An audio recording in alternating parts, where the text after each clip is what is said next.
But we don't want to negate the facts, but we want to have a realistic approach. So we have 4 great speakers. Alan is going to talk about the effects of the environment on the Great Lakes. Evie is going to talk about South Bend and their sustainability plan. Monica is going to talk about sort of a holistic approach. And then Catherine Couch, like the sofa, I want to call her Crouch, but it's Couch. And she's going to talk about food waste.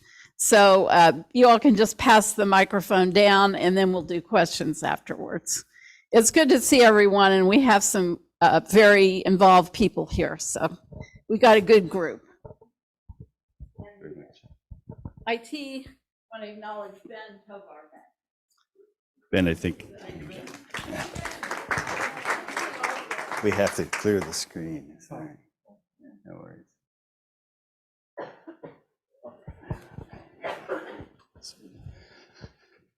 All right, so sorry about that. We have, we're recording this on Zoom for posterity. So anyway, I'm going to talk a little bit about the Indiana Climate Change Impacts Assessment and just kind of give you a brief overview of what will likely happen to this part of the country and specifically to Indiana. So there's a great need, I think, to translate the global projections of climate change, which I'll show you a picture of what's been happening in just a moment. But also we need very local information to guide adaptation and mitigation efforts, which we'll hear, I think, from the other speakers. I'll talk a little bit about mitigation to temperature effects and flooding, but of course there are many other impact pathways. So next slide, please.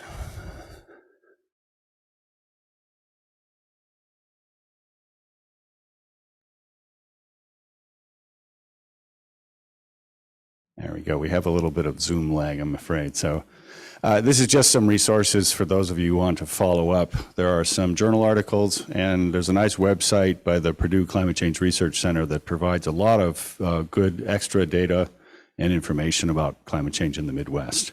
So next slide, please. All right, so I mentioned that climate change is happening. And so this slide just shows the temperature anomalies. So this is the difference between the annual temperature and the mean for the 20th century. So the red bars are above average temperatures and the blue bars are below average temperatures. So since I graduated from high school in 1977, we have had a positive anomaly every single year. All right, so that's like flipping 46 heads in a row with a coin. If there had been no change in the climate, the risk of this sequence happening would be about 1 in 70 trillion. So this is where the statements from climate scientists from the IPCC, or Intergovernmental Panel on Climate Change, they say that the warming of the Earth is unequivocal. That's what they mean. There's no question that the Earth is warming. And also there is very little disagreement that it's caused by human activities, specifically burning fossil fuels. All right, next slide, please. All right, as we look at the historical record, we can see these things happening, as I've just shown you, but we also need to use models to project forward. So climate models are sophisticated computer models that simulate the interaction between the atmosphere, the land, and the ocean. And they do quite a good job of simulating the historical climate. This trajectory that I just showed you, they simulate that. But we also need to look at the human uncertainties. So how much fossil fuels do we burn really has a huge effect on what happens to the climate at the end of the 21st century. So I'll show you 2 greenhouse gas scenarios, RCP 8.5, which is a very high-end scenario, and then RCP 4.5, which is sort of middle of the road, but you know, I interpret RCP 4.5 more like this is going to take all of our best efforts to achieve that level of reduction. So right to date, we've been tracking the equivalent of RCP 8.5 for my entire career. So the high end might not be the high end. It might be a little bit more like the middle, actually. All right, so we use global climate models to simulate the whole globe. And then we can chop out our region too and look at that, what happens to that. So that's what I'm going to show you in just a moment. All right, next slide, please. These are the climate projections by calendar month just for Indiana. And so on the top row are the temperature changes in degrees Fahrenheit. So 2020s, 2050s, 2080s in the columns. And then the changes in precipitation are in the bottom row. So I won't go into too much detail here except to just quickly summarize this. So we expect to see strong warming in all seasons. So for example, if you look at the 2080s in the upper right for temperature, the extreme high end of those ranges, which are for different climate models, those could be as high as 10 degrees C or 18 degrees Fahrenheit warmer on average, not an extreme event, but an average. So those, when I first saw those numbers, I sent my PhD student back and I said, there is no way it can be 18 degrees Fahrenheit warmer on average for that, but there was no mistake. That's what the climate models say. In terms of precipitation, we see very strong model consensus of wetter springs, winters, and falls. Summers tend to be a little drier at the end of the summer and quite a bit of variability in the beginning of the summer. So very strong consensus that we're going to have wetter conditions in cool season, warm season, maybe a little bit drier, but maybe just kind of up and down like we see now. So those are the basic projections for Indiana. Next slide, please. So one of the ways we can communicate this, I think, clearly is to talk about geographical analogs. So basically what you do is you take the future climate of Indiana from those climate models, and then you look for a place that has a similar climate to those future projections. So it's as if we're moving Indiana, in the case of cool season or winter climate, it's a lot like, we'll see something a lot like North Carolina or Maryland, the sort of mid-Atlantic states. That's what we expect to see. So it's not that we won't have any winter conditions. We'll have below freezing temperatures for several months, but much milder than it is now. The last few years, the winters in the last few years where we've had very little snow, this is kind of what the projections say. Okay, so that's for cool season. Next slide. This is for warm season. This is the scary one. So in the summer, we go down to Houston, basically, which is very, very hot and humid in comparison with Indiana, especially northern Indiana. Okay, so I hope it gives you some sense of the scale of these changes. Next slide, please. All right, so I just want to, there are many, many impact pathways, both globally and locally, that we need to consider. And depending, for example, global food security is a huge issue related to warming of the globe. I want to focus, though, on two local ones: extreme heat and humidity, and flooding and stormwater impacts. And the reason I chose those is that extreme heat and humidity is actually the #1 killer of people. Many people don't know that that is the most extreme impact pathway related to weather. So most people would say flooding, which is actually #2. So I chose kind of #1 and 2, but just there are many other things that we need to worry about besides these, and I hope you'll follow up on those others. And we'll hear from several of the other panel members. Okay, so extreme heat and humidity, flooding and stormwater impacts. Next slide, please. All right, so these are the projections that I sent my graduate student back for. So for example, in South Bend, we have about 3 days per year on average with the high temperature above 95 degrees Fahrenheit. That's the average, long-term average. By the 2080s, we are expecting to see 61 days with temperatures above 95. And if you go down to Evansville, in Van Buren County, the number goes from 10 in the historical record to 100 days per year above 95. I didn't even see how that was possible, but when you have temperature changes that are approaching 20 degrees Fahrenheit, every 80-degree day becomes 95. And so it stands to reason, and this is, again, what the climate models say. So this, particularly in urban settings where we have vulnerable communities that may not have air conditioning or can't afford to run air conditioning, then this can be a very serious issue. And again, this is the #1 killer, mainly elderly people or others with health risks. Okay, next slide, please. We also see projections. These are model simulations where we see a 45% increase in the 100-year flood in the St. Joseph River. And we've kind of had a dry run of what that looks like in 2018. I'll show you a picture of that in just a moment. We see something akin to sort of the 500 to 2,500 year flood, depending on how you calculate it. Next slide, please. So major increases in flood risk. Here's a picture from North Shore Drive, where we have this extreme flooding that occurred in February of 2018. Those of you may remember, we had 18 inches of snow on the ground, and then we had this atmospheric river that put about 5 inches of rain on the ground. Now in February, 5 inches of precipitation is a huge amount. That would be 50 inches of snowpack, which has never happened to my knowledge. All right, so we have some understanding of this kind of event now is going to become much more frequent. Next slide, please. This is a different kind of stormwater impact, not river flooding, but this was in August of 2016, where we had 8 inches of rain in one day, and so that's a roughly speaking a 500-year event. This is a picture of my son and one of the neighbor kids canoeing on our park. And so the houses in our neighborhood really got pounded in that event due to basement flooding, which many people didn't have insurance for. Next slide. So just to close, what kinds of things can we consider in terms of adaptation pathways? We may be able to slow the climate down a little bit if we can get on sort of the RCP 4.5 track as opposed to RCP 8.5. We may be able to slow down the impacts a bit. But I think we are very likely to have to adapt, especially in the context of a few decades, to impacts that are pretty much in the pipeline. So for extreme heat and humidity, improving community awareness of health impacts. Again, many people don't know that extreme heat is very dangerous. It kills a lot of elderly people, for example.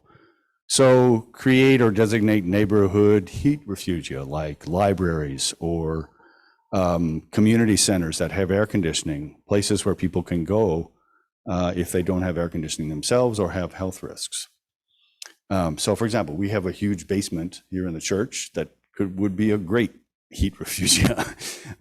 So that's something that we might consider. Identify at-risk community members. So if you have elderly neighbors who don't have family close by, and check on them during a heat wave, that can be save a lot of lives. Improve forecasting and emergency management systems. So when we have a heat wave, how does the community as a whole respond? And how do our emergency managers help us deal with those kinds of things? That's super important. And a lot of that is communication. For flooding, strengthening infrastructure, such as levees on rivers or other kinds of floodwater infrastructure, account for increasing flood risks in planning, give room for the river, as it's called in the floodplains. In other words, move the levees back and give room for the river to flood in its more natural state, rather than have houses right up to the river with a levee protecting them. Retreat from high-risk areas. So if houses or other infrastructure is continually being washed away, that's a very strong indication that we shouldn't be there, right? And move away. Improve access to flood insurance, I think, is something that people don't often consider, but it's super important. Many people don't know that they should have flood insurance, and they don't know where they would get it or what the right kind is and what the level of risk is. So helping people understand what kind of flood insurance they have can be really helpful. And again, improve forecasting and emergency management systems. So I'll stop there, and hopefully I can take questions if there are others along other impact pathways that people want to discuss. Thank you.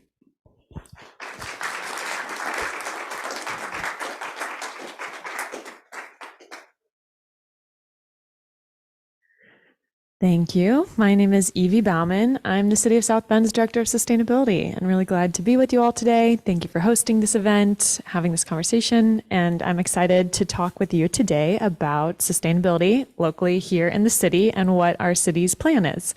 And I do have, I'll apologize in advance, a number of slides, so you'll hear me saying next slide a lot, and I apologize, but should be helpful to cover. No problem. I'm trying to think. I think the overview for the for the quick presentation today. Great, thank you. Next slide, please. I'll just talk briefly about how the office came into existence. I'll talk about the climate action plan we have, Carbon Neutral 2050, our current initiatives to implement the goals in that plan, and then a few things as we look ahead. Next slide, please. And then the next slide, please. So this is the overview of the office. I won't go into detail on this particular timeline, but in essence, the sustainability became a priority under Mayor Lickey, and he convened a community group called the Green Ribbon Commission that recommended South Bend establish a municipal office of energy back in 2009. And eventually, the office's scope grew from just focusing on energy in city facilities to think about other operations and a community-based work as well. Next slide, please. And I want to highlight in our timeline in 2019, in November of 2019 is when we passed the city's first climate action plan, which said our goal is to be carbon neutral by 2050. And we used to operate within the Department of Public Works, but have since shifted into a different department, the Department of Community Investment, which works with our planning team, our business development team, our buildings team, very external resident facing teams for us to better implement our climate action plan outside of just the city itself. Next slide, please. So here's a quick summary of that road to sustainability. We once upon a time just focused on energy in city facilities. We then looked at broader concepts, including waste, water, infrastructure within government operations. And once we passed that climate action plan in 2019, are really focused on implementing the goals outlined in that plan and using American Rescue Plan dollars to implement a number of pilot programs to achieve those goals. Next slide, please.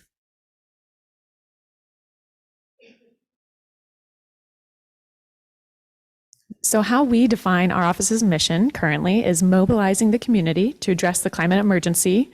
And we do that in 3 ways. We illuminate ways to reduce pollution and adapt to a changing environment. We want to collaborate with the community. A number of amazing initiatives and work is happening even within the folks in this room. So we'd like to uplift that and support however we can. And then design to develop and deliver our own climate solutions where we see a gap. Next slide, please. So diving into our plan, Carbon Neutral 2050, next slide, please.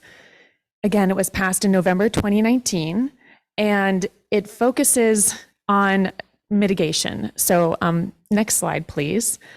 Alan today talked a lot about that red circle adaptation of what we can do to adapt to a changing climate. We already are seeing extreme heat and climate impacts, and there are a number of solutions, like we were talking about better emergency preparedness, that deal with that side of the puzzle. Our plan right now only focuses on mitigation, so reducing our pollution so it doesn't get even worse. So those projections in the climate models don't become even more dire. And so we're really focused on helping folks reduce their energy usage, procuring clean energy, and clean transportation. And there are many solutions that fall in between that do both, like improving our tree canopy. Next slide, please. So to create our Carbon Neutral 2050 plan, we began by doing a greenhouse gas inventory, which was an analysis of saying, what are the biggest sectors that contribute to our greenhouse gas emissions in South Bend? And you can see in that pie chart, about 62% can be attributed to energy, how we heat and power our buildings, and 32% to transportation. Next slide, please. So our strategies within the plan focus primarily on those 2 sectors, which again, it's leaving a lot out, but that's what we're focused on right now.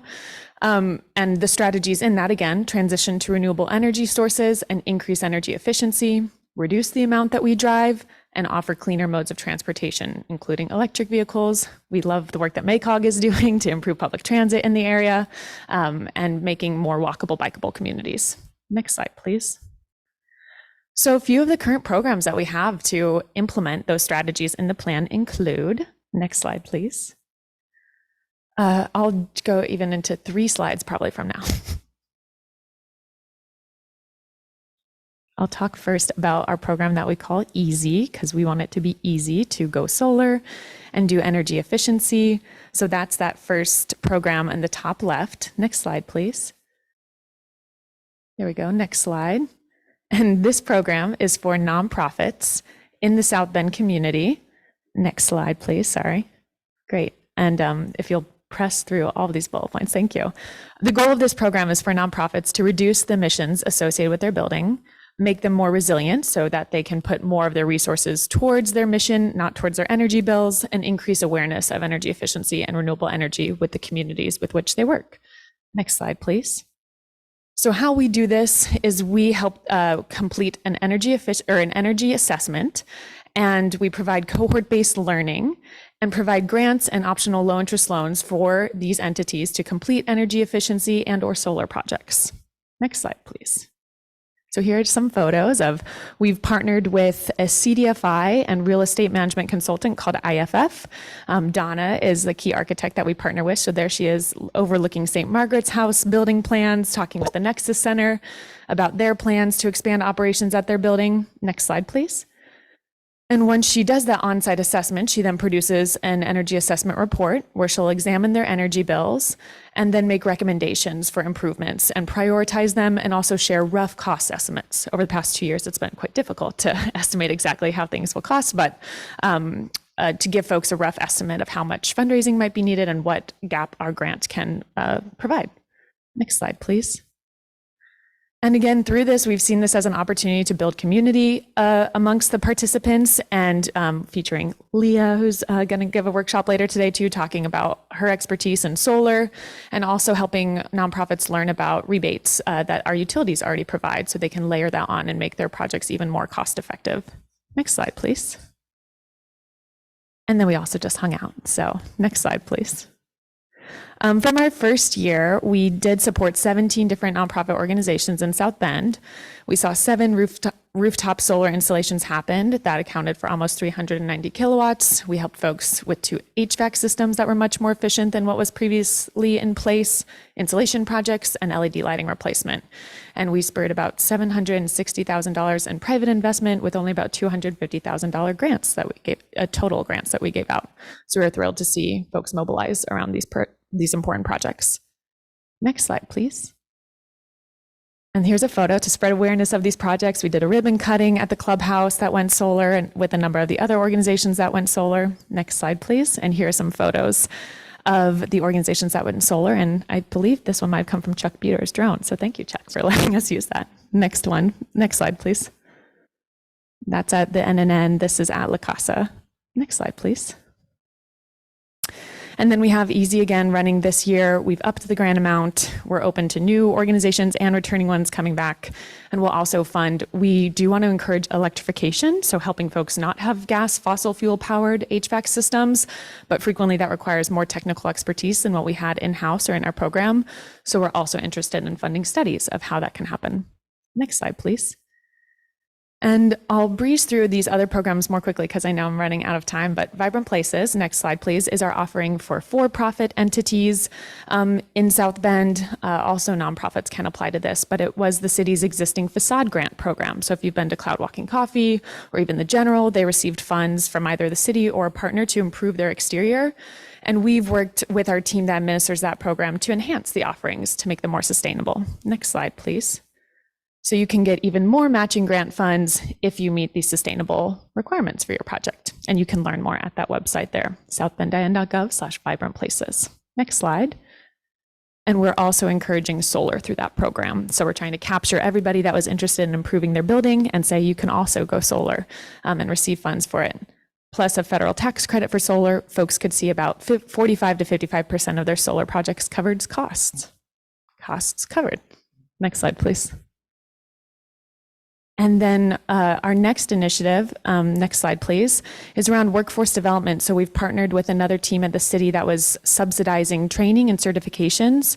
And we are offering trainings for solar PV installation and design, as well as energy efficiency, energy auditing, and lead energy efficiency design skills. So you can learn more there. We want to make sure that we have the workforce to do all these projects that we're funding.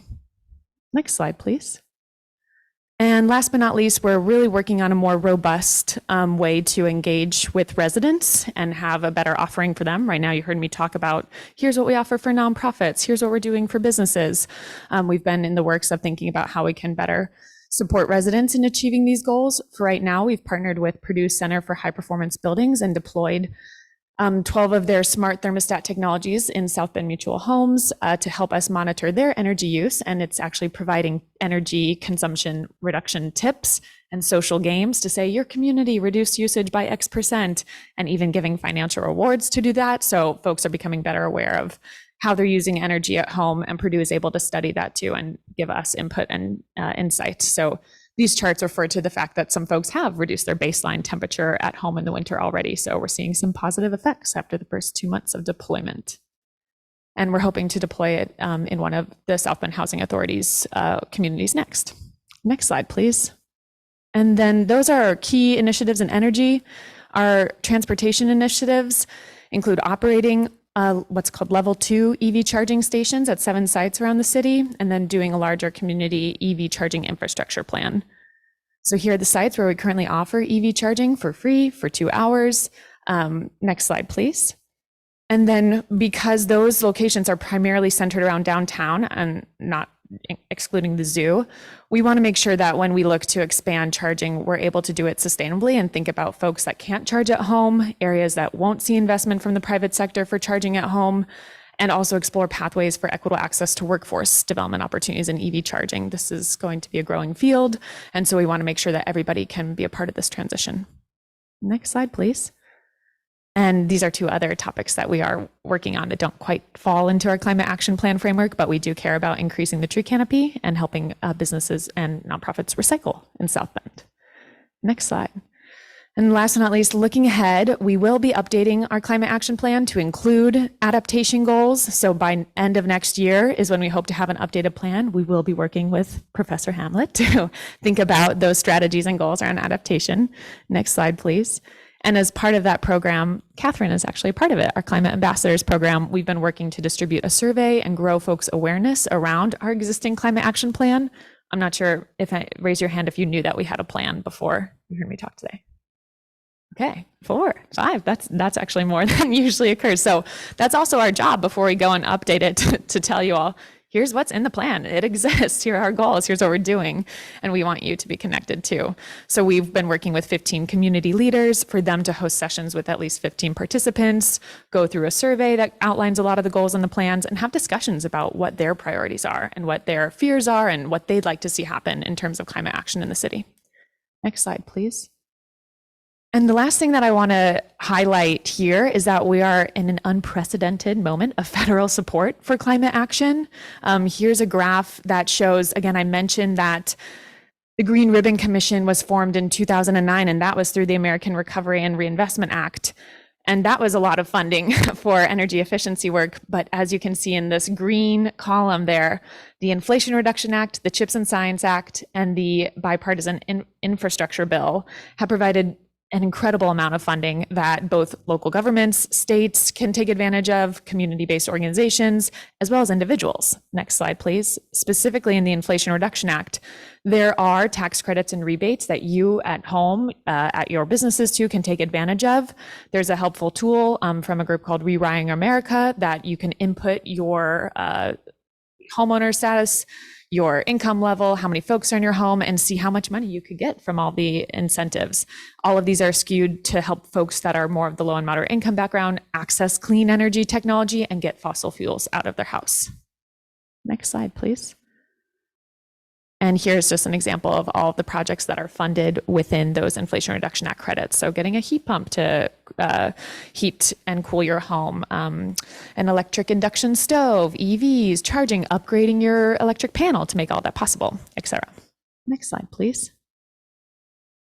And then I want to make a plug. Tuesday, we'll have a virtual conversation by Chris Castro from the Department of Energy, who will talk a lot more about that legislation that I mentioned. And you can join at the link at the bottom of the chat, or just come ask me afterwards and I'll make sure that you have it. Thank you all so much.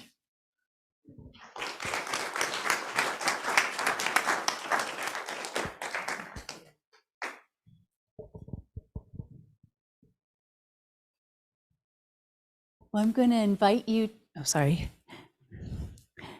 And I'm going to invite you to a slight change of pace during my presentation. I'm going to slow things down. This was a beautiful presentation with so many good things happening, and we appreciate the science. And now I just want you to take a breath in and out. And I invite you to think of something in nature that you're grateful for. This is a sacred space. This is a church. We have windows that look out onto our beautiful neighborhood with people, trees, bushes, sky, sunlight. And as you open your eyes, I also invite you to look at the table that Lois Holm has helped me to arrange, because these gifts of nature are also part of my presentation. And I'm going to play just a few bars of a song by a Native American artist, Alexa Dawson.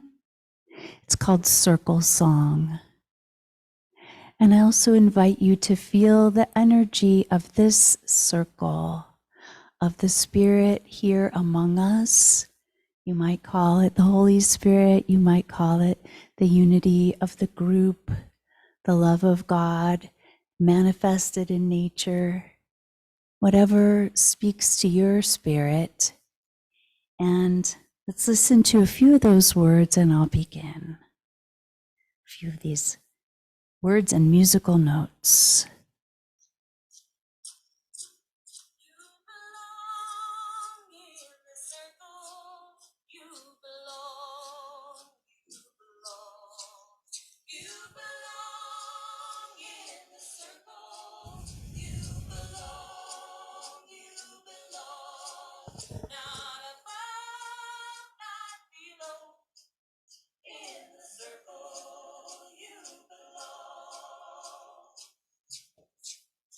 You were born in the circle.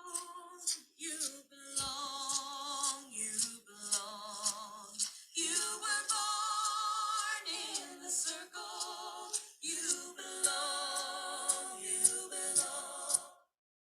I'll be happy to share the rest of the song. Afterwards. Let me just take that last part and also note that we will die in the circle and hopefully be surrounded by loved ones and return to the earth. So next slide, I've put a circle up there for us to contemplate in this holistic approach to sustainability and spirituality. And what I want to talk about is what I've learned from Indigenous people, hopefully not cultural appropriation, but lessons for how we, from all of our diverse backgrounds, can become indigenous to this place. I appreciate so much that we're talking about this local area. And in my own culture, which is German American, I've had to struggle to embrace the good and let go of the rest. Let go of the Nazi past, embrace our love of woods and trees and the beautiful Christian music that comes from my culture. And learning from Indigenous people, not only in the Americas, but I've had the privilege to travel to Africa to deepen my knowledge of African American culture here and just to connect with my brothers and sisters who are doing important peace work and ecological work in Africa. And one example of the circle that I've learned actually from one of my students in my sustainability environmental writing class is the medicine wheel of the Potawatomi. And I contrast this to the idea of a timeline, because it feels sometimes when we're talking about climate change as we're just going to keep going down this line and just fall right off the cliff or into some very, very undesirable future. And I want to join hands, with everyone who is working on this to help us get back into that circle, the circle of life that the Creator made for us, and connecting the wisdom of the elders with our children. Because there's a way that people have done things in the past that is good, and it's okay. People have slept in mats on the floor. I'm not saying like we all have to do that, but it can be done. And just knowing that and knowing other ways to be sustainable from our brothers and sisters in what's called the developing world, and also here from those in the past, will help us. Next slide. So I'm very fortunate that my daughter participates in 4-H. That's a rural American tradition. My daughter is African American, and she embraces being a black cowgirl. That's her. She said, "Mom, include pictures of me when you talk about 4-H," because it's our tradition. There were, of course, black cowboys and a few cowgirls, which we don't know too much about because they're probably trans. But yeah, wisdom from the 4-H's, which are head, heart, hands, and health. And I've taken the liberty to put some sustainability next to each of those. Head, so learning about problems and solutions, as we've heard here today. Heart, spending time in nature, even if it's just walking along the St. Joseph River or standing very close to a tree and listening to the birds, feeling love, grief for the destruction, feeling that, and gratitude. Hands, reciprocity, working to restore ecosystems, sometimes literally with our hands, other times maybe by writing a letter, showing up at a meeting, doing the kinds of things that are needed. Health, valuing our own health, our bodies. We are more than minds. Our bodies are beautiful. Our bodies are resilient, but also fragile, especially the very young and the very old. So I love the idea of checking on my neighbors who are elderly. It's an excuse to really connect with them. And I call out that babies, have no choice about what kind of home they're born in, whether they have lead dust in their homes, and we've got to speak for them. But that whole circle of life of others that we can vote and advocate for, and that we also care for our own selves. Each of us is precious, and our own health matters. Next slide. Some of you were able to join me, Ben, Lois, and there may be others that I didn't notice, but you joined me in reading the book Braiding Sweetgrass by Robin Wall Kimmerer. She's a Native American scientist and a storyteller. And it is through her personal stories, translating in a way her own culture in a way that's understandable and whose audience is all other Americans,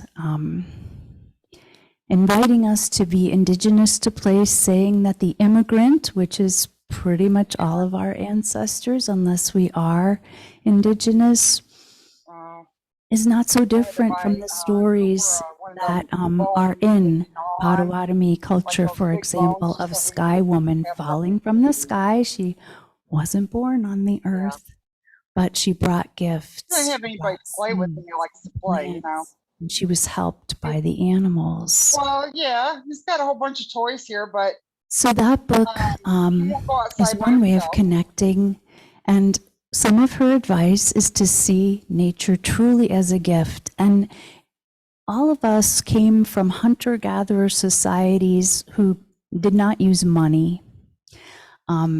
For thousands and thousands of years, we humans shared in order to survive.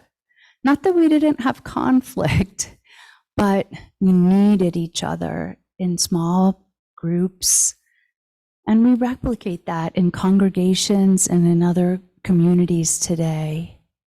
And when we think of nature as a gift, when you are given a gift, you might want to give a gift in return. In fact, it might be expected, but it's also an overflowing of the heart that if I have been given, then I want to give back. Both feel good. Robert Earl Kimmerer also talks about the honorable harvest. You don't take the first, you leave the last, and you take only what is needed.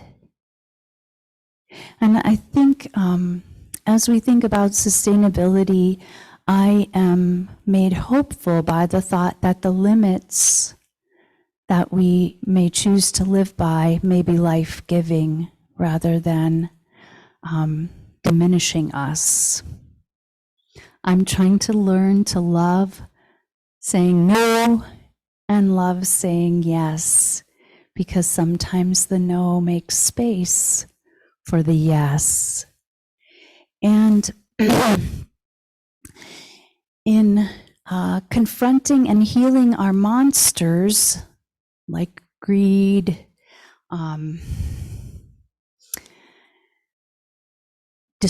creating a disposable, we didn't do this, but we live in a society that is very much focused on convenience and the disposable. And human beings are not disposable, and neither is nature. So coming back to those lessons of the plants and the animals, that everything can be used, everything can be part of the circle of life, and drawing ourselves to those things can possibly help heal these monsters. The Wendigo monster, I'll spend a few minutes explaining this, is a monster that it comes in the starving time for Native Americans, when you're very, very hungry and you'll just do about anything. And people are very much warned against greed or taking from someone else. That will turn you into a Wendigo monster. And in the story she tells, she gives the Wendigo monster a whole bunch to eat. And it's a purgative that she gives him, an emetic. And so he eats a whole bunch of stuff and then vomits it out and poops it out. And then when he's got it all out, she offers him some healing tea. And I don't pretend to give you all the morals of that story, but just something to contemplate on how we might let go of some things and then open to healing. And I'll close with the beautiful baskets made of sweetgrass, made probably by African Americans. I don't know the origin of your collection baskets, but these are traditional sweetgrass baskets that I have studied in the Gullah culture. I love the circle that is at their base. These are usually handmade from sweetgrass and sewn with palmetto fronds. I had brought my own basket today, and then I noticed yours. So I put them on the table here together with the flowers. And you can see mine have some other colors from the darker reeds. And this is made into the shape of a bread basket. So that is all that I have for you today. I'll close with another few bars of the song and then hand it over to Catherine.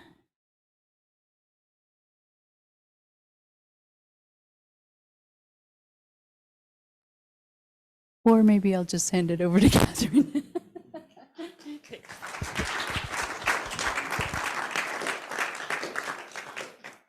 All right, hello, I'm Catherine Couch. like the sofa, that is true. And I'm a grad student at IU South Bend, and I'm studying sustainability. And one of the things that I've been focusing on is what we can actually do, right? That mitigation and adaptation. How can we be sustainable? So I wanted to talk to you all about one of my favorite ways that we can be sustainable, which is by cutting our food waste. So food waste is a really big problem in the US and across the world. And it's also a really solvable problem. So since you've already kind of gotten the context on the overview of how bad it's going to be, et cetera, I'm going to kind of quickly go through that in the context of just food waste. So next slide. This is kind of my outline here. But I mostly want to focus on what can we do to solve the problem. So that's going to include preventing food waste at home, diverting food waste from landfills, making sure it doesn't get to a landfill, and then also some of the cool things other people are doing in South Bend if you are inspired to get involved in different ways. So we'll keep moving here. And next one. Awesome. So this is the big number that I think is helpful to picture. Like 40% of the food that we produce across the globe, it's a bit of an estimate. Some people say 25, some people say 40, but is never consumed. So we make it and we never eat it. So next. That's 62.5 million tons of food per year in the US, and that's throughout our food system. So next, and then next one more. Thank you. So you can see, like, from field, we waste food sometimes there. If it's not profitable for farmers to harvest their crops, they'll just leave it in the field. That's a complicated thing I'm not going to get into, but that does happen, right? It could be imperfect produce that we don't sell at the grocery store because us, the consumer, aren't inclined to pick up an ugly piece of fruit, so it never gets to the grocery store. And then it could be, you know, down to our household where we don't portion things out correctly and we waste our leftovers. But if you break it down, that's 400 pounds per American per year. That's not per household, that's per person. So that's a lot. Let's keep moving. Next one. Like I said, I'm kind of skipping through, but hit me with both of these. There we go. So we're wasting billions of dollars across the whole economy in the US. And then per household, again, there's different estimates based on different studies, but $1,300 to $2,200 of uneaten food is wasted each year per household. We'll keep moving. And you can give me all, I think there's two here. Yeah. Or yeah, one more. Awesome. So just an overview that environmentally, right, this costs us in a lot of different ways. So environmentally, food takes a lot of energy and resources to produce, and we know those resources are limited, and that's like water, fertilizer, pesticides, fuel, that all goes into getting food to our houses. And then if you think about at the end of the food's life as it decomposes, can you give me my next two here? It takes up a lot of space in landfills, which is the picture I have here. And then it also produces methane, which is a greenhouse gas that's warming the atmosphere. And it's 25 times more potent than carbon dioxide, which is what our cars emit, and fossil fuels that warm our house emit. So I'll get back to this 25, but I want you to remember that, like, this is a really powerful greenhouse gas. And that means that if we cut our food waste, we're actually cutting our emissions in a really effective way too. So again, I wanted to mention this now because it is going to empower us. So we'll hit our next one. Awesome. And you can give me all three here. So I also want to think about socially, right? This isn't just about trees and rivers and lakes, et cetera. It's also about humans who are an integral part of our ecosystem. And we have air pollution that's created by food waste and greenhouse gases. That's bad for public health, especially for our most vulnerable, as Alan sort of talked about as well. Landfills just take up valuable space and they're ugly. So if we can cut food waste from our landfills, we're going to have less landfills. We can use that for, of course, animal habitat, for recreation, all those things. And then I think Alan did a great job of pointing out how extreme weather is really a justice issue of the most vulnerable, and all of us are really negatively affected by this. So we'll keep going. Awesome. Yeah, so we can solve this problem. And how is that true at our houses? We actually, the consumer, 40% of the food that is wasted at our houses. So it's not at restaurants and it's not by farmers. 40% is by us. So I'm not trying to make anybody feel guilty, right? I'm trying to make us, again, say, if we can solve this at our houses, we can make a really big difference. So we'll keep moving. So how do we do that? I just want to emphasize that this is about changing our habits. Like, we've set up our lives in certain ways that create this food waste at home, and we can change those habits by thinking a little bit critically about what we're doing. How are we storing our food, right? How are we prepping it? How much food are we purchasing? All of that. I also like this pie chart there, saying that 63% of food that is wasted is still edible. So it's not like the bones that are going in the trash. 63% of it is things like your leftovers or an apple that goes bad, that kind of thing. Keep going. Awesome. So how do we do this? I just want to say, I know this isn't rocket science, so I'm not, it's sort of like, these are good reminders of, you don't have to think too hard, but it's a good reminder, encouragement to let's change our habits of research has shown us this, but it's also a lot of common sense. So please don't take this as me talking down to you. It's just like, how do we rewire our brains and point this out so we can change? So before you shop, it's really helpful, next, if you plan out your meals for the week and create a grocery list. That's a really effective way to make sure you don't overbuy and waste food. Next. There are also apps for this. I don't know if you're inclined that way, but Eat This Much is a cool app that I found that helps you, and there's one more here, but it helps you link up your recipes and your grocery list, and some of them actually help you do online ordering of groceries, if that's something you're interested in. I do pen and paper, but I want people to know the options. Next. Once you're at the store, it's really, you can give me these few here, thank you. It's really important to stick to your grocery list, and I fall into this trap often.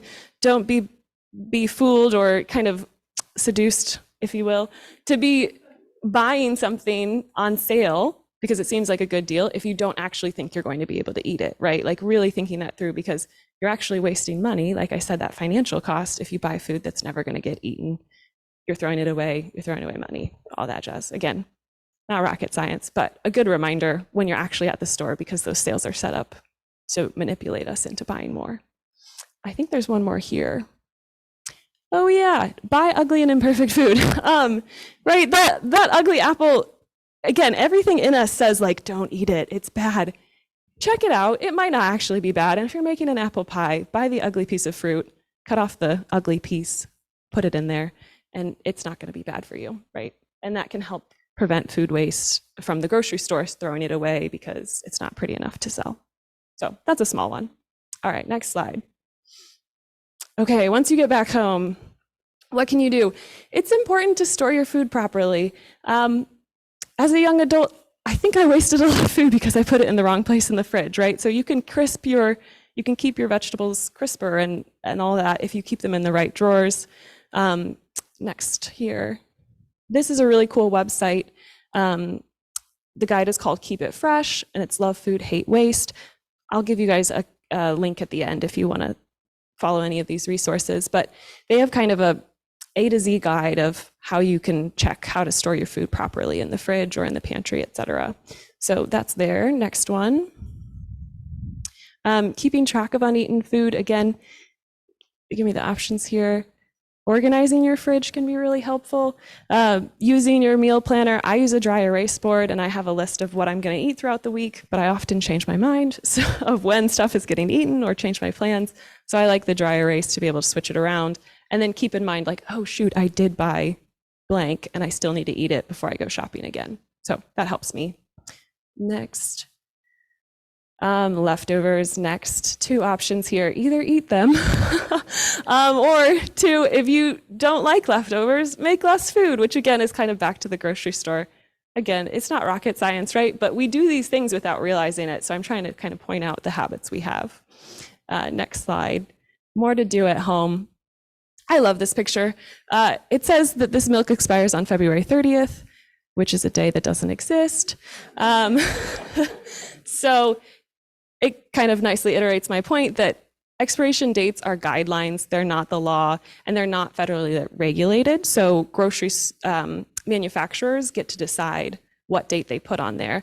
And I'm not saying this is nefarious. I think they're good, by and large, they're good suggestions. But give me my 2 I think I have 2 bullet points here. Yeah, but there's no difference legally between use by, sell by, best by. Those all mean the same thing because there's no set definition. And then the USDA, I provided this link again, basically says, use your senses. If the milk, isn't spoiled, you can smell if it is spoiled, right? And if it's not, then keep drinking it, even if it's past the date. But again, they go into more detail on each type of food, and that can be good for reference. Next one. There are lots of really creative ideas for how to be zero waste, not just less waste, but zero waste. One that I thought was really cool and I'm excited to try soon is freezing your veggie scraps and keeping them in a Ziploc bag. And then once your bag is full, cook them down and make veggie broth. That way you don't have to buy veggie broth either, and those scraps get put to use. And then I think there's 2 more under that one, please. Awesome. You can also replant the ends of certain vegetables like scallions or celery, and then those aren't going in the trash. You'll have more scallions. And I also just suggest, there were too many and I didn't want this talk to go on forever, of course. So Google it. There's great options. I would say zero waste recipes is a good place to start. You can go down lots of rabbit holes from there. All right. So then if you do end up having leftover food, which we all do, and again, no shame, like we're trying to do better, right? Then composting your food is a really good way to keep the last of your food out of a landfill where it's going to create that methane, et cetera. Composting, much less methane is going to go into the environment if we do that. So you can do a pile in your backyard. You can buy, usually they're like circular barrels that are easier to rotate, which can be really nice, and they keep out pests. Next one.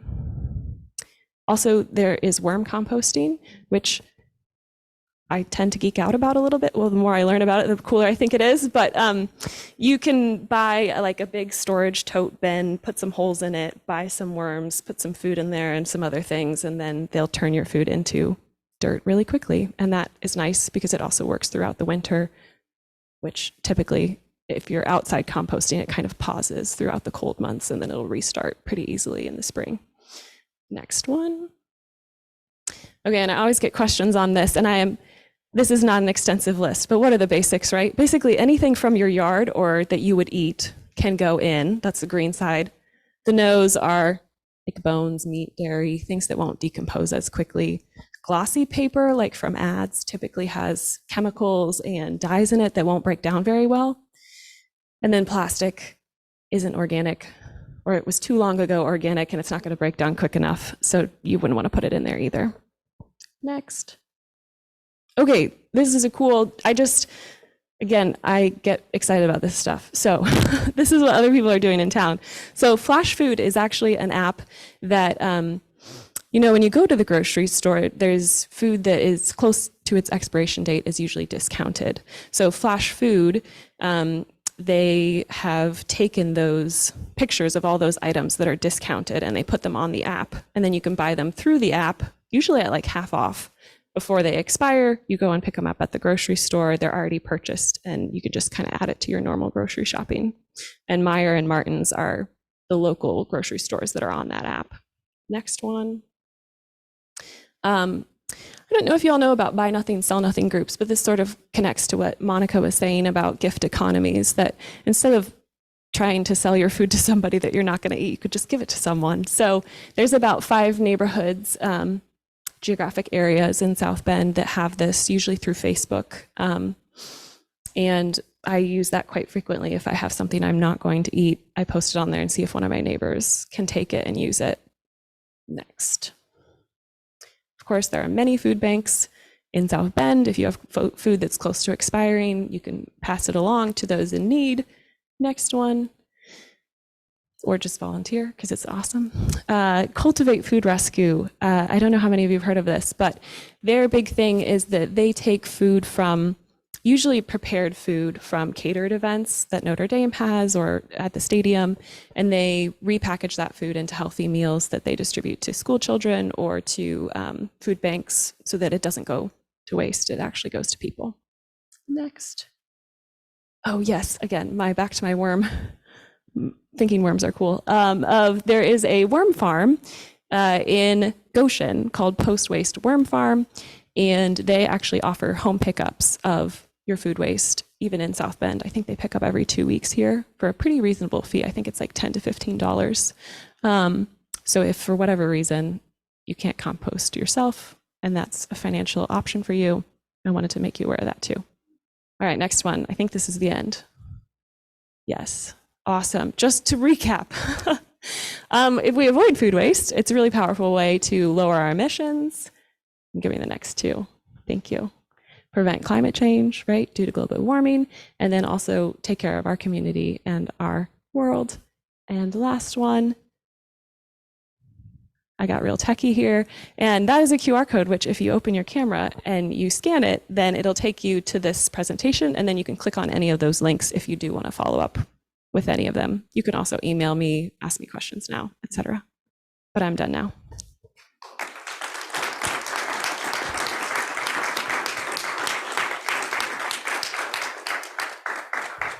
Well, I want to thank all the presenters for their wonderful presentations, and maybe everybody could raise their hand if they heard something they haven't learned something they didn't know before. I learned a lot of new stuff today, so I think that's great. Leah Phil, once has a little announcement for us, and then we'll take a couple questions. Yeah, I wanted to take this opportunity to actually piggyback on Cultivate Culinary Food Rescue. What I'm going to say will circle back around to them. How many of you have heard of Peace Corps? Okay. How many of you have heard of AmeriCorps? Yeah, okay, great. So it's basically a somewhat domestic version of Peace Corps.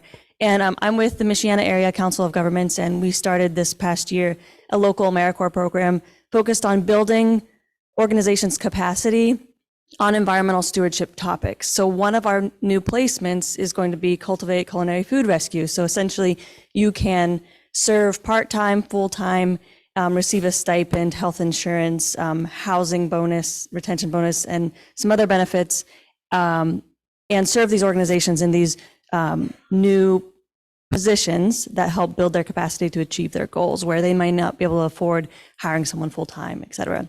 So I bring this up because it's a direct connection to what you can do, and also because I like the demographics typically of this congregation, because tends to skew a little bit older. And unfortunately, AmeriCorps has there's an assumption that it's like right out of college or right out of high school. Actually, there are a lot of people, my grandparents included, that have served in these capacities. If you're downshifting in your career, if you're retired, but you want to give back in a meaningful way, I really encourage older folks in the communities to plug in part-time, full-time. It's really great if you still need health insurance. And if you have grandchildren or children that are still going to college or training, you can actually use your federal education award and sort of pass it down the line to grandchildren. So you can earn up to $6,500 per year of service as payments for their loans or for their tuition. So it's a really great program that has financial benefits, but you really are serving in these meaningful ways. So I wanted to share a couple of our environmental stewardship opportunities, and then if you are interested or know someone who is, you can pass it along. But I want to emphasize that this is not just to tell your like college age or graduating high school age person in your life, but this could be for you too as an opportunity to give back. So we have Cultivate Culinary Food Rescue, Greenbridge Growers, Shirley Hines Land Trust, the Elkhart Environmental Center, Church Community Services Seed to Feed Program, which is an Elkhart community garden, Goshen Department of Environmental Resilience, which is with the city, MACOG, my organization, has an opportunity in active transportation focus, the St. Joseph River Basin Commission, so focusing on like those flooding issues and water quality. Those are some of the environmental roles. We also have others focused on economic resilience, so the Tolson Center in Elkhart, Head Start, some other things there. But if you have any interest whatsoever, I can give you a card, follow up with more information. But I thought this tied in really well to like, what can you practically do to give back if you have some time? So I'd be happy to answer questions afterwards. Okay, now do people have questions for our speakers? Get up and shake your head around a little bit. Or shall we take any questions out there? Yes, Gail. Oh, okay. We'll start with Gail and then go over there. So I noticed there was something mentioned about tree canopies. And our neighborhood used to be beautifully full of trees, but they're all aging out. And some of them have become lethal weapons falling on area houses and garages. So are we going to be looking at trees that have more flexibility in the future? Because winds, we're getting higher winds than we used to. We lost a couple ash trees due to the ash borer. And honestly, part of me is so glad that we have a third of the number of leaves, which is still significant to rake in the fall. And so a tree canopy is a great thing, but the flip side is there's a boatload of raking that may go with it. So any thoughts on trees that might be helpful as we get stronger winds that won't break off and cause damage?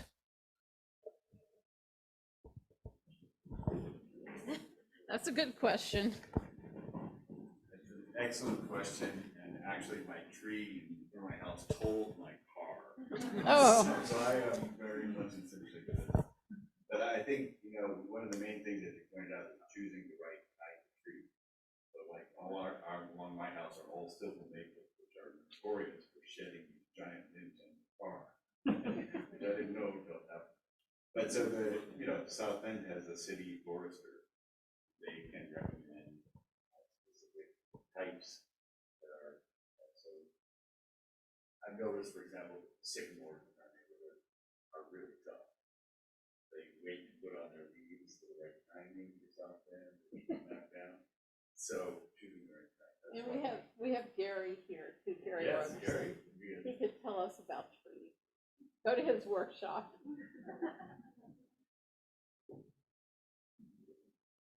I also want to suggest something radical, which is don't rake your leaves. I know that neighbors might not like that in the front yard. We don't do it in the backyard. It's our backyard, and all the animals and critters that live under there will thank you. The other thing is, neighborhood kids might want to earn a few dollars raking, and I also have poor people that sometimes come to my neighborhood with a rake. And so there are different ways to think about these issues, and I just urge you to explore them. I'm really glad you're asking questions. We have a question. Yeah. So I've been replacing windows. I got a 48-year-old house, and I just replaced the windows. And I'm putting in insulation as I can as I remodel rooms on the exterior of the house. But I don't think I can afford solar. And so that's going to take some time to get to that point. I don't know if I have the material wealth or the equity in my house to do something like that. But to your point, I did think about the trees. I've been growing trees on this property for 23 years. And the first thing I put in was arborvitaes on the north side to create a wind block and snow, so it wasn't hitting the house so much. And then on the rest of the property, I tried to put deciduous trees that drop leaves instead of evergreens. And those have provided some degree of a microclimate change for energy use in the summer on the house. That was my intent. I got rid of the maples as much as I could also. But so my question is just basically, are there initiatives for perhaps as an initiative for the city of South Bend, where somebody could very cheaply plant trees for free if you perhaps had the saplings? Is that an initiative under thought currently or in progress that could happen in the future? The news parks department once a year, if not twice a year, does have a tree giveaway for saplings. It will quickly go, so that is the biggest issue there. It doesn't affect the needs of the community, but if you go to their website or follow them on social media or even call 311 to ask when is that happening, that does exist, and our work in pulling together all the stakeholders involved in the tree canopy, we'd love to see more of that. So hopefully that's a city program? that is a city. The county also has a program which we could from.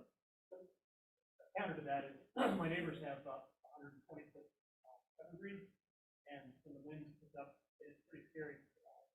That could crush my house. So are there any thoughts to mitigating those risks proactively to reduce costs and reducing those risks. I do know that has been an issue that's come up over the past year, and there have been conversations internally with the city of who is liable and would the city be willing to maintain that tree and down. Also want to make sure we're not taking down trees so we replace it. So I don't know the latest on that conversation, but I'll follow up. Andre, I think Monica has. Someone has a follow-up. okay. Here, I'll get it.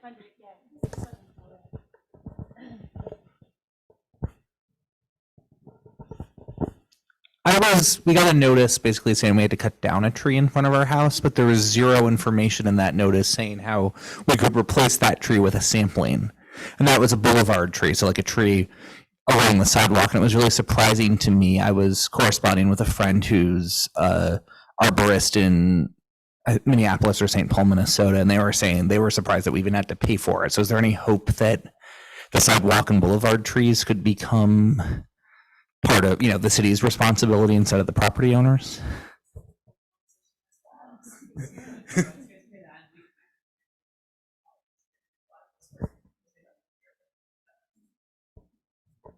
Well, this is fascinating. Go ahead, Monica. Okay, Earth Day, Arbor Day are also often a good time when there's some giveaways, so sign up. And please don't get Bradford pears. Our city has actually taken the lead in banning the sale of them at nurseries. And I think that's really good because they're an invasive species that displaces some of our native trees. And we have really wonderful pro-native tree legislation that we're a model to the whole country on. And another thing that was really good as far as growing more saplings for the city is, I know when on the southeast neighborhood, some of the vacant lots have been turned into tree nurseries for the city. And the more we can do that, I think that also is another way to cultivate tree candy.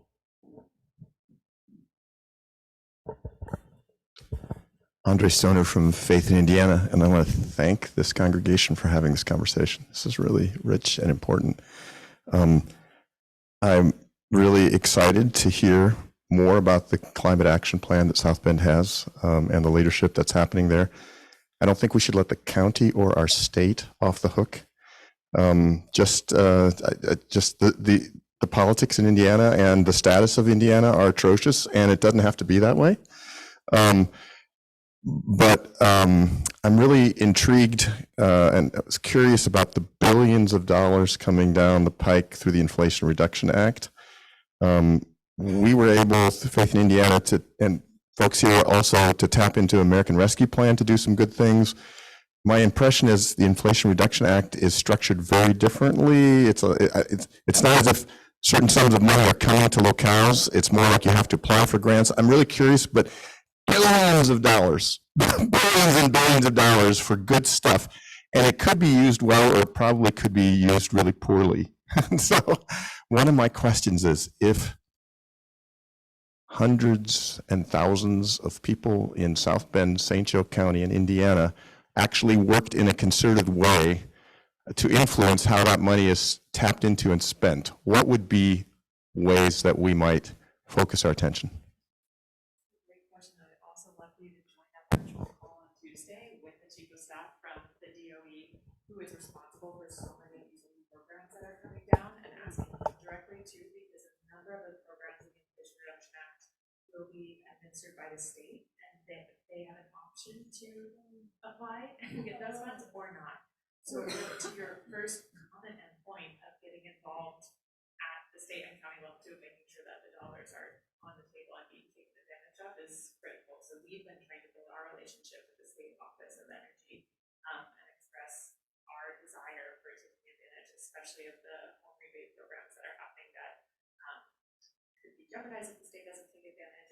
And we has been working a lot on coordinating folks in the region and at the state to make sure that if the state says no, then it comes sometimes to larger MSA areas like South Bend too. So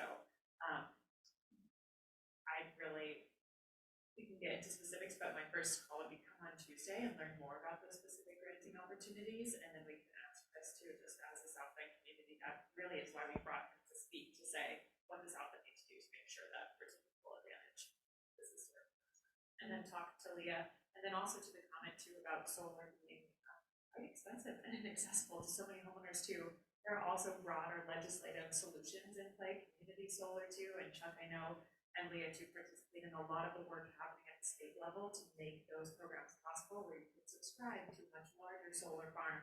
You wouldn't need to pay an upfront cost for the equipment on your house, but you could claim that renewable energy. So there are other solutions at play that make it less more affordable that are not available in the state too. So mobilizing a number of folks around some concrete topic areas would be exciting. Okay, does anybody else have a burning question? Can that information about the workshop on Tuesday be repeated before we leave? Yes, absolutely. 4:30 p.m. And it's on Microsoft Teams. You don't just grab it through the user and I'll write the link. So you'll just go to that link and you'll automatically be going to that virtual meeting. It's all on the city's Facebook page. It's that skinny link at the very bottom.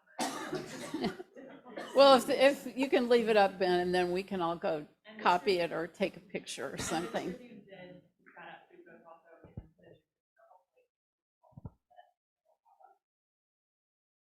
There's some analogies with food waste and grant rates. How do you make sure that you don't lose track of it? It goes to the right stuff. And then some people make tons of money off this stuff too. So we all have to step up to the table and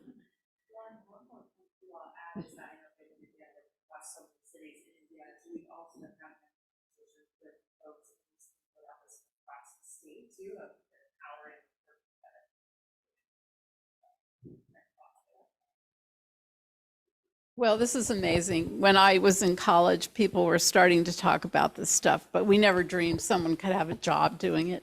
So things have changed. I guess I'm old.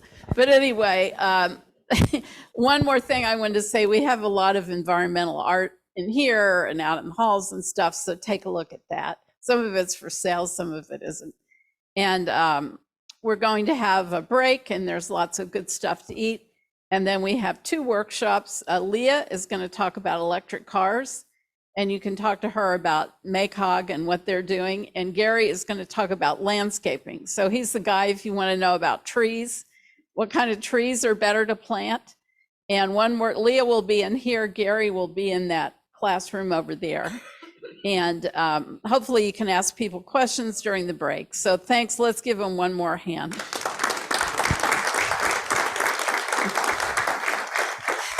This really was a good workshop. It's one of the better things I've heard on this, of the 5 I've heard or something. But anyway, I thought it was great.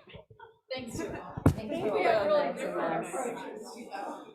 Yeah. It's amazing. And Catherine, you did the micro stuff, so it's like everybody bring it home. Nice. Yeah. It was really concrete. Yeah.